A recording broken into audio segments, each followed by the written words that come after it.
Hello बच्चों, let's see this question. How many compound can show haloform reaction. और हमारे पास यहाँ पे डिफरेंट डिफरेंट ऑर्गेनिक कंपाउंड्स दिए हुए हैं, जहाँ पर एक अल्कोहल है, हमारे पास एसिटोफिनोन है, उसके बाद हमारे पास एसिटल्डिहाइड भी है, बेंजल्डिहाइड है, फिर मिथेनॉल है, और हमारे पास मिथाइल इथेनोएट भी गिवन है।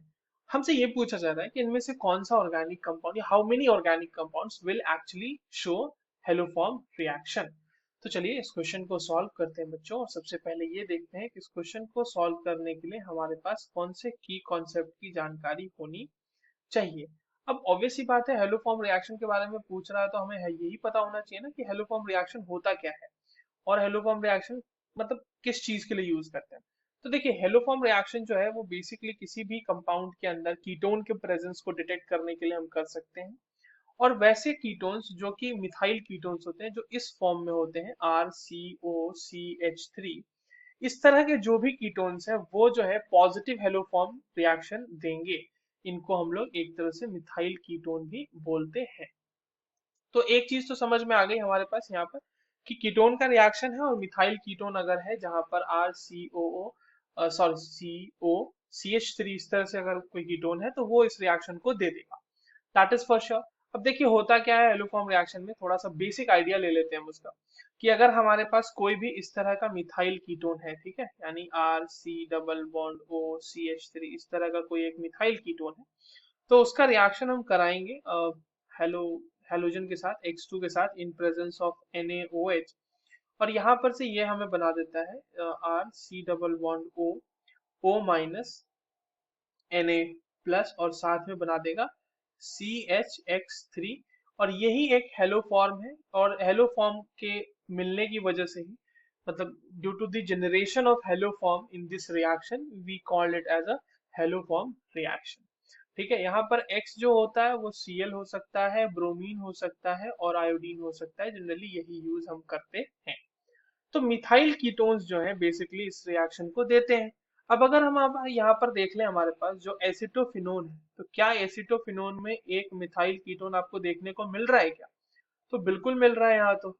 ये हो गया CH3। अब देखिए, ये यहाँ पर ये ग्रुप ही तो प्रेजेंट होना चाहिए ना मिथाइल कीटोन के लिए, ये ग्रुप। तो ये तो प्रेजेंट है, ये बिल्कुल सही बात है, तो ये तो देगा हमारा, ये हेलोफॉर्म रिएक्शन देगा। अब उसके बाद एल्डिहाइड्स, क्या एल्डिहाइड्स हेलोफॉर्म रिएक्शन दे सकते हैं? तो देखो, एक ही एल्डिहाइड है जो है इस हेलोफॉर्म रिएक्शन को दे सकता है, और उसके अलावा कोई भी एल्डिहाइड हेलोफॉर्म रिएक्शन नहीं देता है। तो कौन सा एल्डिहाइड दे सकता है? वो होता है हमारा एसिटल्डिहाइड। क्यों एसिटल्डिहाइड दे सकता है? क्योंकि बच्चों देखिए, उसके पास भी ये वाला ग्रुप प्रेजेंट होता है। This is the structure of acetaldehyde, and acetaldehyde can give haloform reactions. other than acetaldehyde, no other aldehyde gives haloform reaction. तो इसीलिए बेंजल्डिहाइड हमारा हेलोफॉर्म रिएक्शन नहीं देगा। क्यों नहीं देगा? क्योंकि वहां पे आप ये देखो ना, जो इनोलेट बनता है, सबसे पहले इस रिएक्शन में क्या होगा कि जो बेस है यहाँ पर से इस CH3 से एक H+ निकालेगा, तो इनोलेट बनाने का स्टेबल इनोलेट हमारा बनना चाहिए। तो बेंजल्डिहाइड के केस में ऐसा स्टेबल इनोलेट का फॉर्मेशन नहीं होता है।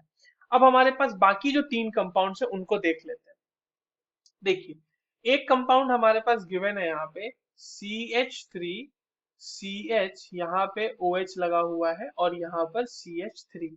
नाउ, क्या ये दे सकता है हेलोफॉर्म रिएक्शन? अगर हम बात करें तो यस, ये हेलोफॉर्म रिएक्शन देगा। क्यों देगा? क्योंकि दिस रिएक्शन जो आपके पास एक ये जो अल्कोहल है, it can be converted into this form CH3C double bond O CH3। और जब ये कन्वर्ट हो जाता है इसमें, तो ये देखिए, ये वाला जो पोर्शन है आपको फिर से मिथाइल कीटोन दे रहा है, और ये रिएक्शन हो जाएगी इसके। और ऐसे जो होते हैं मतलब हमारे पास अल्कोहल, वो दे सकते हैं हेलोफॉर्म रिएक्शन।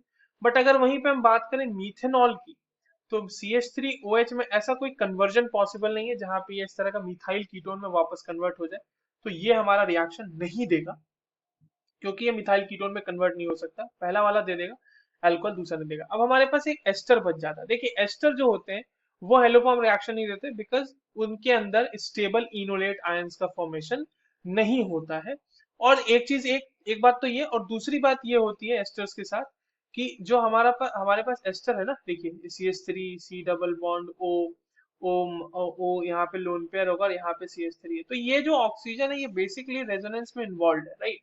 तो रेजोनेंस में इन्वॉल्व होने की वजह से क्या होता है कि यहाँ पर जो इनोलेट आयन की स्टेबिलिटी होनी चाहिए थी वो नहीं होती है, और एक बात और, जो आपकी जो पोलैरिटी होनी चाहिए थी CO बॉन्ड की, that is not the suitable for the generation of haloforms for the reaction. तो एस्टर भी नहीं देगा इस तरह का कोई हेलोफॉर्म रिएक्शन। तो हमारे पास टोटल कितने कंपाउंड हो गए जो हेलोफॉर्म रिएक्शन दे रहे हैं? एक, दो और तीन। So the correct answer will be option B, that is 3. I hope you understood this well. All the very best.